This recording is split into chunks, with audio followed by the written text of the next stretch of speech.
New England Gardening, today Saturday, February 22nd.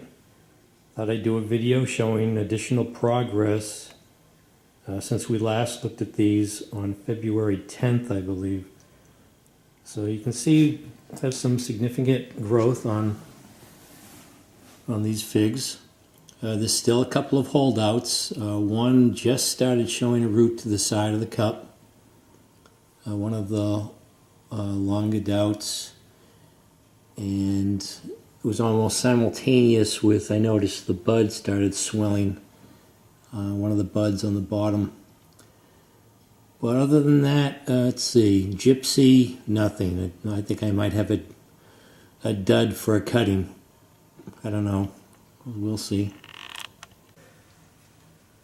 Okay, so here's the Gypsy or Zingarella cutting, and it just, I don't know, it seems to have stopped in any progress whatsoever. I remember in the bin with the sphagnum moss, it had one very thin root when I transferred it to a cup, and those thin roots don't take to being disturbed very well. So I don't know if it just rotted or died back once I put it into this soil mix, but I added this extra level here and just filled it with sphagnum moss, and I'm keeping my eye open for any signs of roots in the sphagnum moss. But I thought, you know, this seems to be giving me a little bit of growth here on this bud, but as soon as I transferred it, it seemed to have stopped making any progress and just shut down. So I'm not sure. I'm holding out hope, but I'm not sure this is going to result in a fig tree or not. This one here I noticed today, finally, this is the holdout here for the Longadout. I ended up with one root right here, and just coincidence maybe, is this bud here started swelling.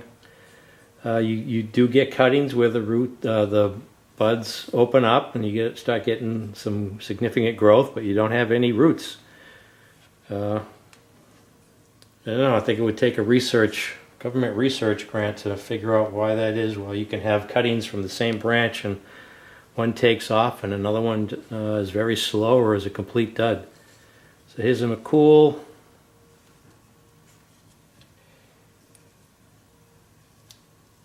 There's another McCool. You can see the nice growth on that.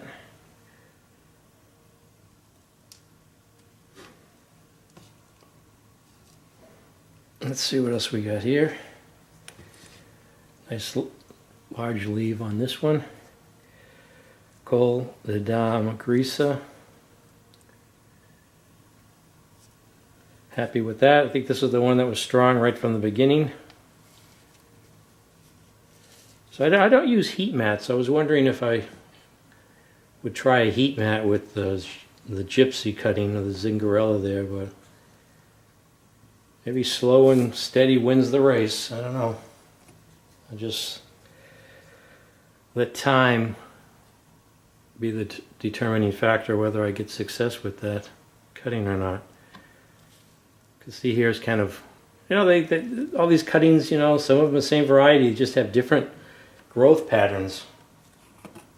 This one here is sort of unusual in the way it's growing. This is Longadout. It's got these funny leaves.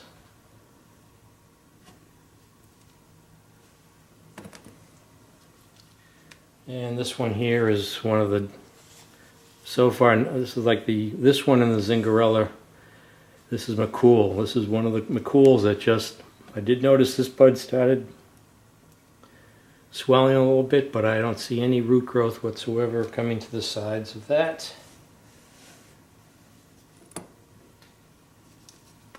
Golden Dame Noir.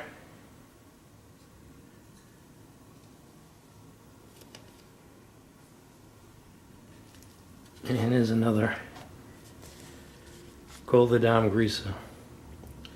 So, you know, people ask me how long is it going to take? Well, you know, it takes as long as it takes. As long as the cuttings aren't moldy and dried out and looks like it still has life in it. I keep them in here, high humidity.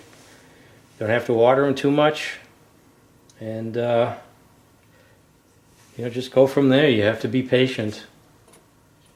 Depends on where it depends on where you live too. The growth that I see here isn't necessarily the same growth habit you're going to see in another region with a different climate with the exact same cuttings.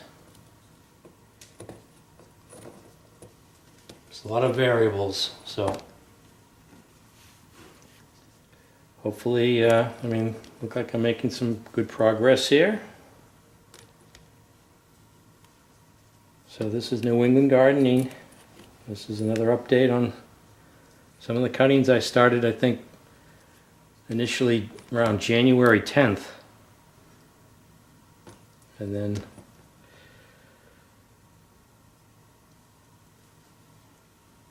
put them into soil a couple of weeks later on some of these varieties.